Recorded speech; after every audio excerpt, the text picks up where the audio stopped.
Nunca había escuchado mi nombre dicho de esa forma. Y mira que llevo años trabajando en hospitales, años escuchando a pacientes desorientados llamarme en la madrugada, años respondiendo a súplicas desesperadas y voces confundidas. Pero esto era diferente. No era un susurro normal. No era una voz que simplemente buscara atención o pidiera ayuda. Era una llamada lenta, arrastrada, húmeda, como si saliera de una garganta que llevaba horas sin respirar, de pulmones que ya no deberían tener aire para formar palabras. Yo estaba en la estación de enfermería del tercer piso del Hospital General, revisando el expediente del señor Ledesma, un paciente terminal con cáncer de pulmón avanzado que había fallecido hacía menos de 20 minutos. Todavía tenía su letra temblorosa frente a mí, la firma que había puesto en el formulario de no resucitación apenas 2 días antes. Todavía podía ver la mancha de café que había dejado en la esquina cuando lo revisé por última vez mientras él aún respiraba. Estaba llenando los documentos de defunción, esos papeles que nadie quiere llenar pero que alguien tiene que completar, cuando escuché claramente que alguien dijo mi nombre. María, dijo la voz. No era fuerte, no era un grito, pero atravesó el silencio del hospital nocturno como una aguja atravesando tela. María, repitió, y había algo en la forma en que pronunciaba cada sílaba que hizo que mi pluma se detuviera a mitad de una palabra. No levanté la cabeza de inmediato. Pensé, como cualquier enfermera racional pensaría, que quizá un paciente confundido pedía ayuda desde otra habitación. Tal vez don Ramírez del cuarto 5, que siempre se desorientaba por las noches y llamaba a su difunta esposa. O tal vez la señora Gómez del 7, que a veces olvidaba dónde estaba y gritaba pensando que estaba en su casa. Pero luego escuché de nuevo, más cerca esta vez, mucho más cerca, con una claridad que hizo que se me erizara cada vello del cuerpo. María, dijo la voz, y ahora estaba tan cerca que parecía venir de justo detrás de mi hombro, como si alguien estuviera inclinado sobre mí, susurrando directamente en mi oído.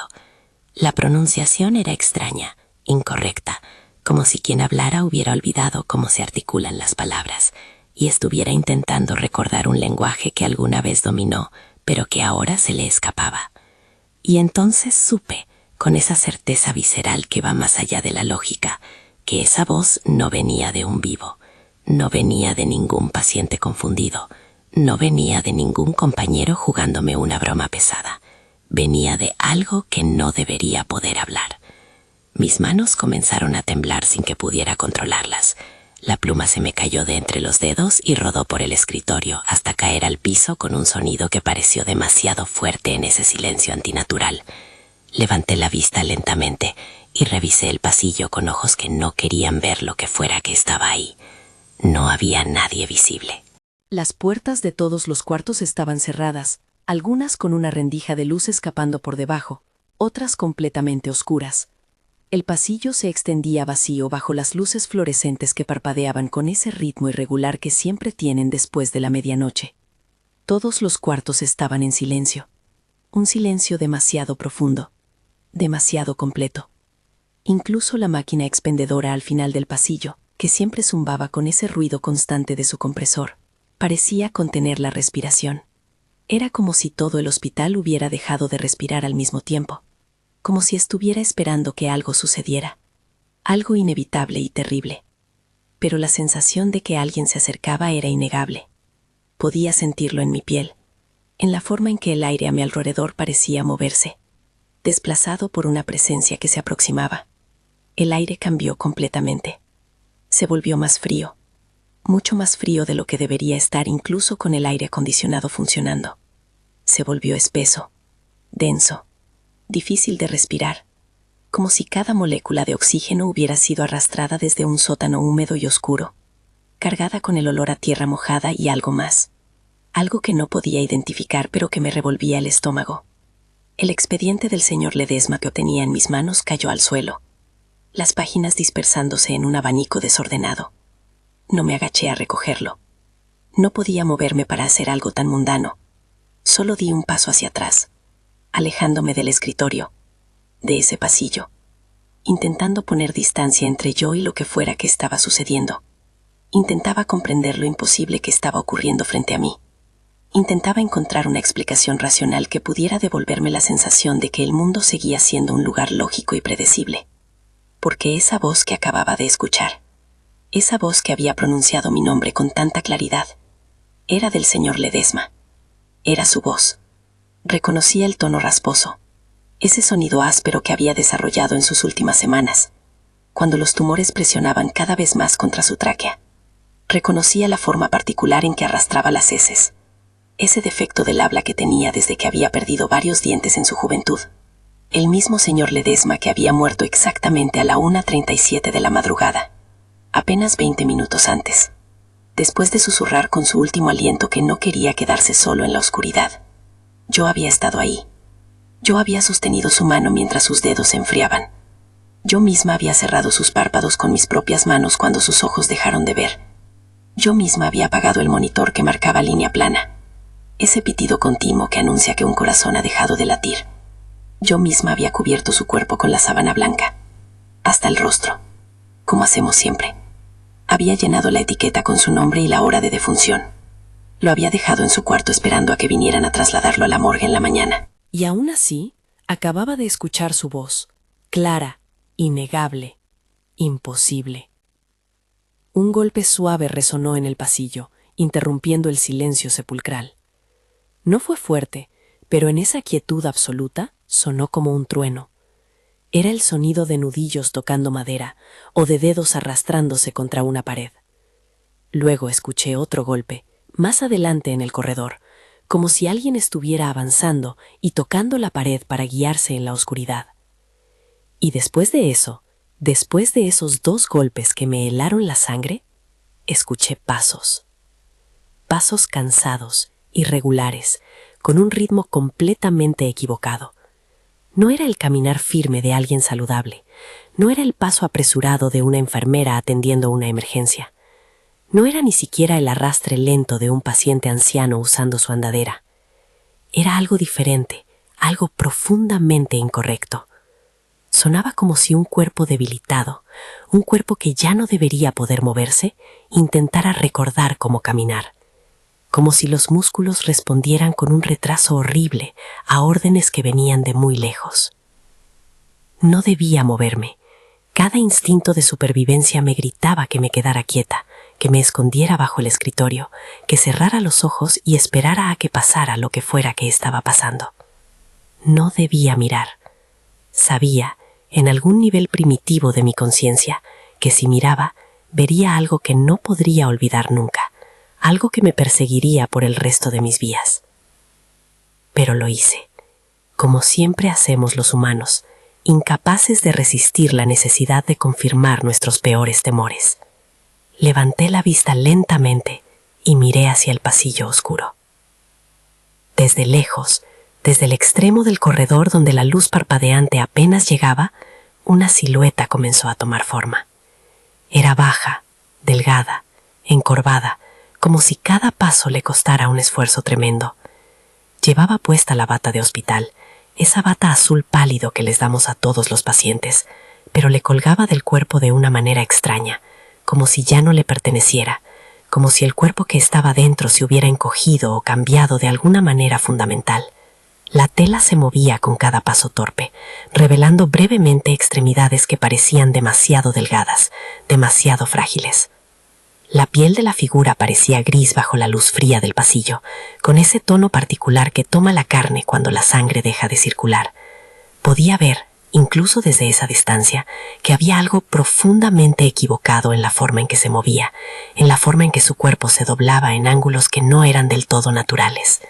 Y los pies, Dios mío, los pies, estaban descalzos, arrastrándose contra el linóleo frío del piso, dejando un rastro húmedo detrás de él. No era agua, era algo más oscuro, algo que brillaba débilmente bajo las luces fluorescentes. Mis labios se movieron sin que yo les diera permiso. Las palabras salieron en un susurro quebrado, apenas audible. «Señor Ledesma», dije, y mi propia voz sonaba extraña en mis oídos, distante, como si viniera de muy lejos. Como si alguien más estuviera hablando a través de mi boca. La figura se detuvo en seco. El sonido de sus pasos cesó abruptamente, dejando un silencio aún más profundo que antes. Y luego, con un movimiento que hizo que mi corazón se detuviera por un segundo completo, levantó la cabeza. No fue un movimiento suave, fue brusco, casi violento, como si su cuello no estuviera preparado para sostener esa acción, como si los músculos y tendones que deberían controlar ese movimiento se hubieran oxidado con la muerte y ahora crujieran al intentar funcionar nuevamente. Cuando su rostro quedó iluminado por la luz parpadeante, tuve que ahogar un grito. Sus ojos estaban abiertos, completamente abiertos, con los párpados retraídos mostrando demasiado blanco. Yo misma los había cerrado con mis propias manos, había pasado mis dedos sobre esos párpados para sellar esos ojos que ya no veían. Pero ahora estaban abiertos nuevamente, mirando en mi dirección. Pero no miraban como un humano mira. No había enfoque en esas pupilas dilatadas, no había reconocimiento ni conciencia. Era como mirar los ojos de una muñeca, ojos de vidrio que reflejan la luz, pero que no ven realmente nada. Excepto que estos ojos sí veían algo, veían cosas que yo no podía percibir, miraban hacia lugares que no estaban en este mundo, y de vez en cuando esas pupilas muertas se fijaban en mí con una intensidad que me atravesaba hasta los huesos. Di un paso atrás, tropezando con la silla que había detrás de mí. Mi mano se aferró al borde del escritorio para no caer. Él dio un paso adelante, como respondiendo a mi movimiento, como si estuviéramos atados por una cuerda invisible, y cuando yo retrocedía, él tenía que avanzar para mantener la pensión. No era caminata humana, nada en su forma de moverse era humano, era un arrastre, era peso muerto siendo movido por una voluntad que no pertenecía al cuerpo que lo contenía. Sus rodillas se doblaban en ángulos ligeramente incorrectos, sus brazos colgaban demasiado sueltos a los costados, balanceándose con cada paso como los brazos de un ahorcado meciéndose en el viento. Y ese sonido, ese horrible sonido húmedo de sus pies descalzos arrastrándose contra el piso, dejando ese rastro oscuro detrás de él. «No me dejaste solo», dijo con esa voz rota, fragmentada, que no venía de ningún lugar lógico.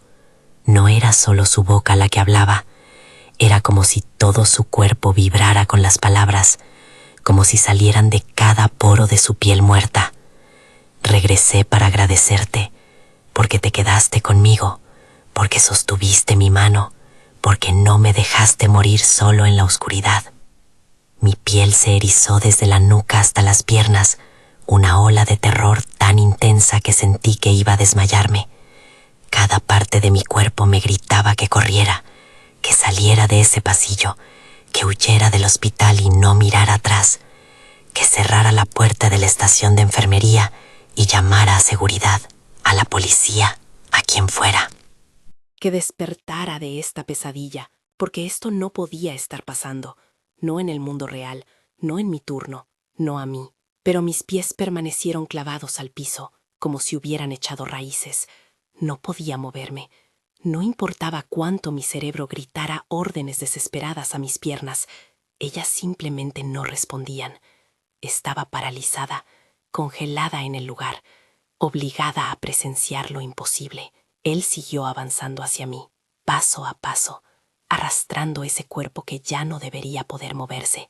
Cada movimiento parecía costarle un esfuerzo tremendo, como si estuviera luchando contra algo, como si algo dentro de él supiera que esto estaba mal, que no debería estar caminando, que debería estar quieto y frío en esa cama esperando el amanecer. Yo retrocedí sin darme cuenta, moviéndome por puro instinto, hasta que alcancé la esquina donde el pasillo se divide, donde un corredor lleva hacia las escaleras de emergencia y el otro hacia los cuartos de cuidados intensivos. Y justo cuando creí que él iba a seguir avanzando hasta alcanzarme, hasta extender esas manos muertas y tocarme, algo lo detuvo. Una sombra apareció detrás de él. No había estado ahí un segundo antes. Un momento el pasillo estaba vacío excepto por esa figura que había sido el señor Ledesma. Y al siguiente había algo más.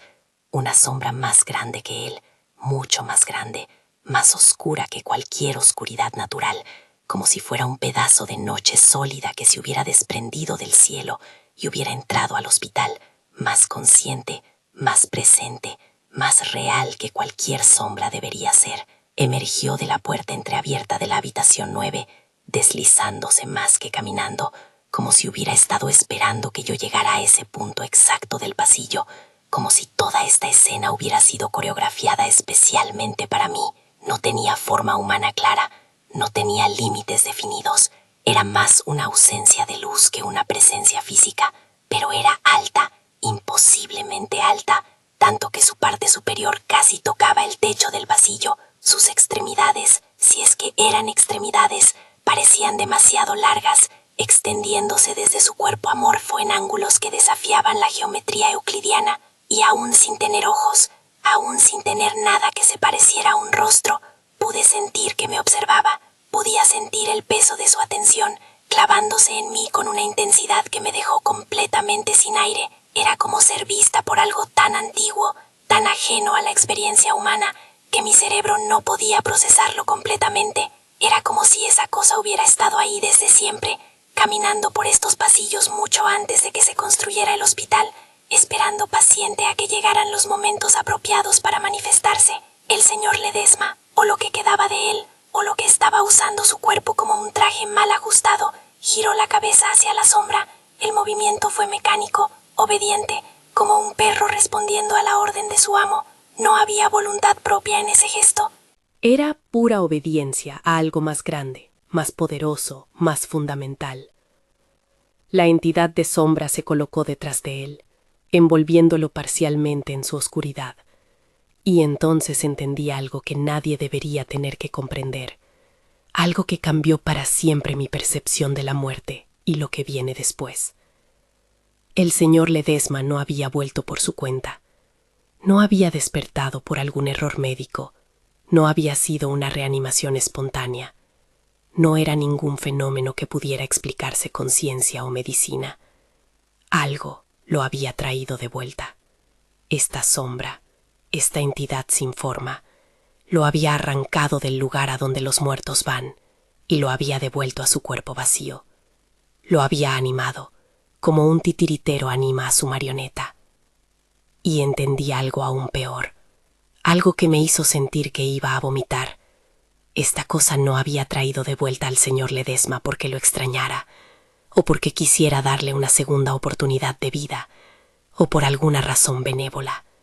Lo había traído porque no quería que él estuviera solo, porque de alguna manera retorcida, esta entidad consideraba que estar muerto y solo era peor que estar muerto y acompañado. O tal vez, lo que era aún más aterrador, no quería que yo estuviera sola. Me lo había traído como un regalo macabro, como una ofrenda horrible. El hombre, el cuerpo del señor Ledesma movido por hilos invisibles, avanzó otro paso tambaleante hacia mí. Su respiración, si es que se podía llamar respiración, era un intento fallido, un sonido hueco y seco, como el viento pasando por un tubo oxidado. No había vida en ese sonido. Era solo aire siendo forzado a entrar y salir de pulmones que ya no procesaban oxígeno, una imitación grotesca del acto de respirar. Extendió su mano hacia mí, esos dedos rígidos, estirándose en mi dirección. No era un gesto amenazante, no levantaba la mano para atacarme o lastimarme. Era algo peor, era un gesto de súplica, de necesidad. Quería tocarme, necesitaba sentir calor humano, sentir vida, recordar lo que era estar vivo. «No quiero irme otra vez», murmuró con esa voz que se quebraba en sílabas irregulares. «No quiero volver a ese lugar frío. No quiero estar solo en la oscuridad. María, por favor, no dejes que me lleve de vuelta». La sombra se movió detrás de él con un movimiento fluido que ninguna cosa física debería poder hacer. Se colocó aún más cerca, envolviéndolo casi completamente, como si fuera a absorberlo de vuelta a su interior, como si lo estuviera guiando, o controlando, o simplemente observando cuánto tiempo podría mantenerlo animado antes de que el cuerpo dejara de responder incluso a sus manipulaciones. Y en ese momento, en ese instante preciso en que la sombra tocó más completamente el cuerpo del señor Ledesma, el pasillo entero se llenó de un frío tan profundo, tan penetrante, que sentí como se clavaba en mis huesos. No era el frío del aire acondicionado, no era el frío de una noche de invierno, era el frío de la tumba, el frío de lugares que nunca han visto el sol, el frío de la muerte misma. Mis dientes comenzaron a golpear entre sí incontrolablemente, castañando con tanta fuerza que pensé que iban a romperse. Y entonces sucedió algo que convirtió esta pesadilla en algo aún más surrealista e imposible. El monitor del cuarto 7, que estaba justo a mi lado, se encendió solo. No había ningún paciente en ese cuarto. Lo habían dado de alta esa tarde. La habitación estaba vacía, limpia, esperando al siguiente paciente. El monitor había sido apagado y desconectado horas atrás. Nadie estaba conectado a ese aparato. No había ningún cuerpo vivo al que pudiera estar midiendo. Y sin embargo, la pantalla cobró vida con ese brillo verde enfermizo que todos los monitores médicos tienen. Y mostró una línea verde brillante que cruzaba la pantalla de izquierda a derecha. Un latido. La línea subió, formando un pico. Luego bajó. Luego se estabilizó. Otro latido. Luego otro. Y otro más. El sistema había detectado un corazón latiendo. Un corazón que bombeaba sangre, que sostenía vida. Pero el único cuerpo cerca era el del señor Ledesma. Un cuerpo que yo sabía con absoluta certeza que no tenía corazón funcionando. Un cuerpo que había estado muerto durante 20 minutos. Un cuerpo que había sido certificado como fallecido. Que tenía un expediente de defunción con mi firma. María, repitió él, y ahora su voz sonaba más desesperada, más humana de alguna manera, como si algo de su verdadera conciencia estuviera luchando por salir, a través de lo que fuera que lo estaba controlando. No me dejes ir. Por favor.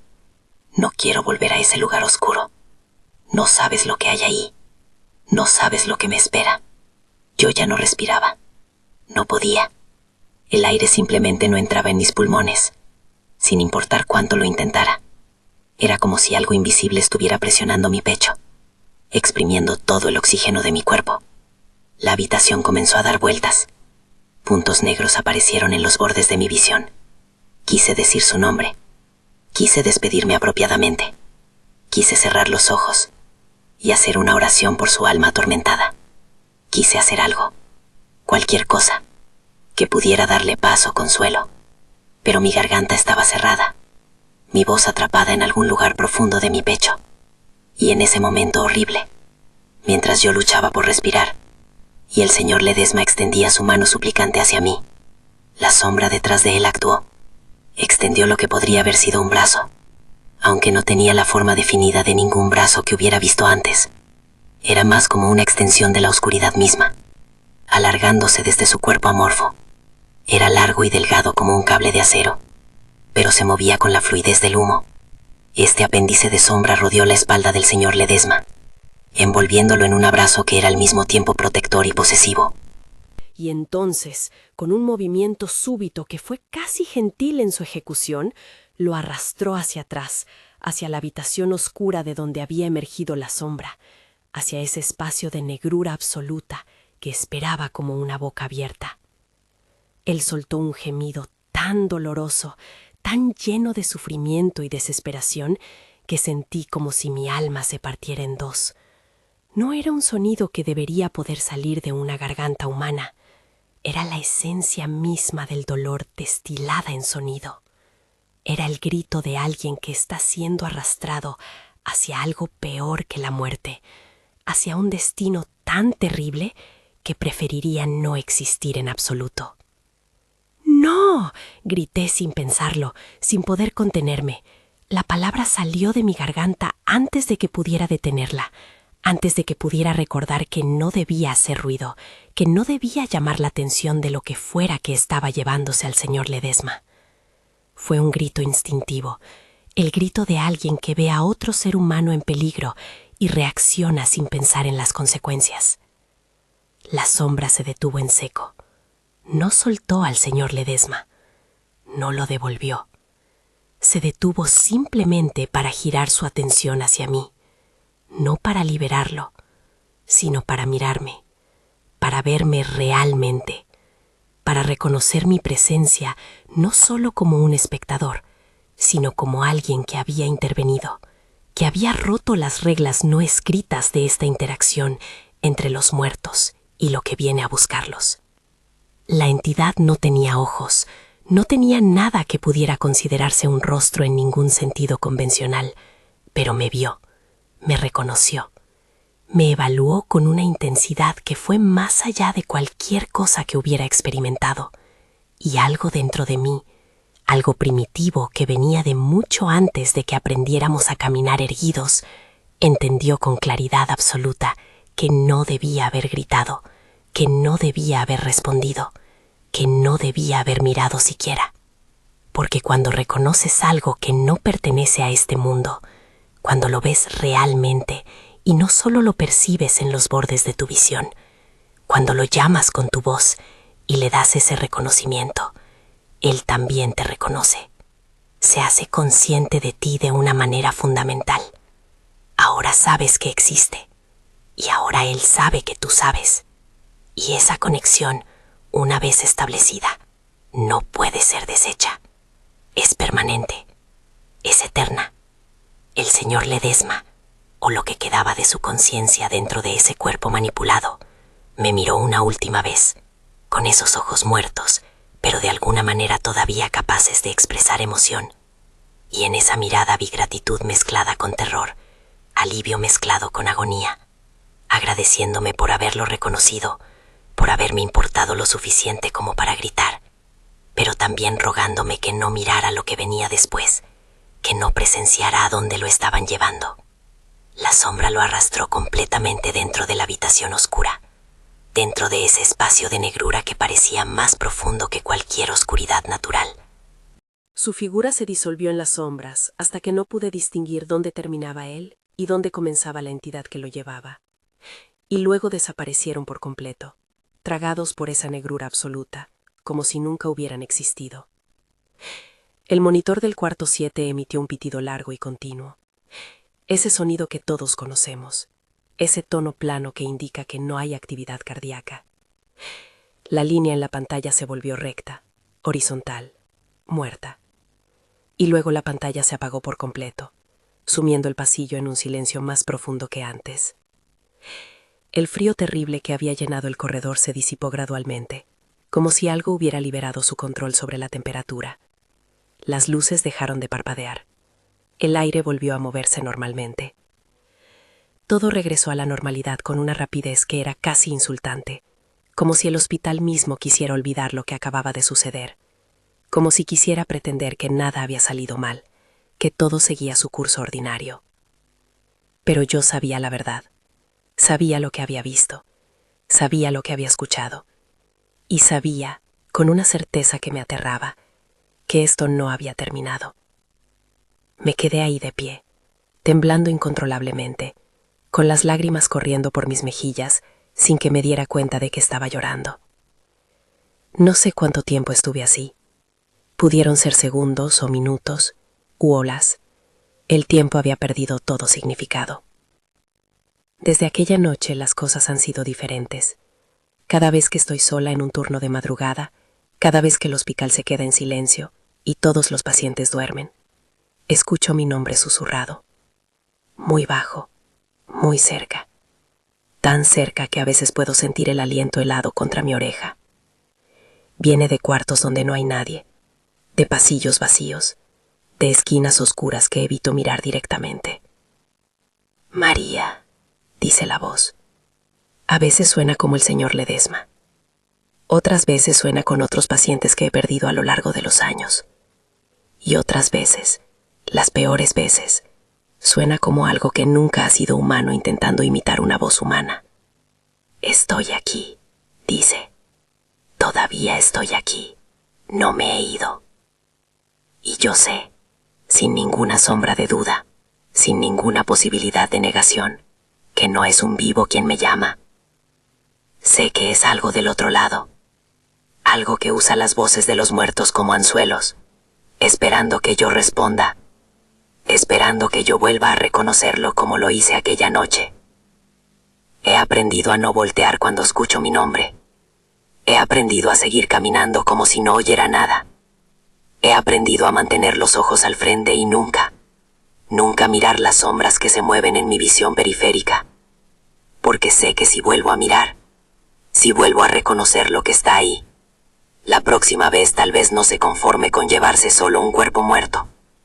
Tal vez decida que yo también deba acompañarlos en su vigilia eterna. Si esta historia te dejó sin aliento, si ahora vas a pensar 2 veces antes de responder cuando alguien llame tu nombre en un pasillo vacío, si sentiste ese frío recorriéndote la espalda, entonces hazme un favor. Suscríbete a este canal ahora mismo y dale like a este video. Cada suscripción, cada like, cada comentario que dejes contándome si alguna vez has escuchado tu nombre en lugares donde no debería haber nadie, me ayuda a seguir compartiendo estos casos reales de terror que ocurren en hospitales de México. Activa la campanita de notificaciones porque subo contenido nuevo todos los días. Mañana te voy a contar lo que pasó cuando una enfermera encontró a todos los pacientes de cuidados intensivos despiertos a las 3 de la mañana, mirando hacia la misma esquina vacía del cuarto, sin parpadear, sin moverse, todos señalando hacia algo que ella no podía ver. Lo que descubrió cuando revisó las cámaras de seguridad te va a quitar el sueño durante semanas.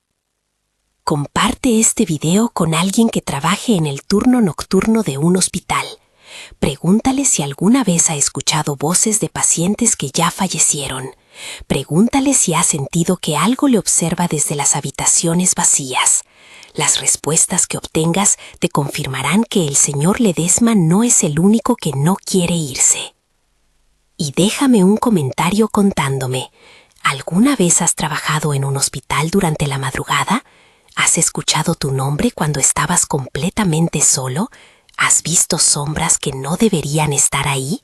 Quiero leer tus experiencias. Quiero saber cuántas personas más han visto lo que no se puede explicar. Nos vemos mañana con un nuevo caso que te va a hacer dudar de todo lo que creías saber sobre la muerte.